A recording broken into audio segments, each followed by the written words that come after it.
कदम पैर पर जिंदगी रैल पर लंबोदर देखिए शंखो बाज जो भी हाथ पर सिंह जो पतंग पर मेच चलू रंग पर सिमरान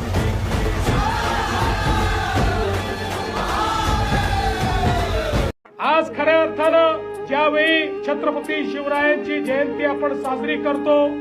आणि ती देखील ज्यावेळी आपल्या देशाच्या प्रधानमंत्र्यांनी आपल्या शिवनेरी सहित महाराजांचे 12 किल्ले जागतिक वारसा स्थळ म्हणून त्या ठिकाणी नॉमिनेट केले आणि जगातल्या 27 देशांनी एक मताने मतदान करून संपूर्ण जगाकरता होय हे जागतिक वारसा स्थळ आहेत अशा प्रकारची मान्यता दिली। त्यामुळे आता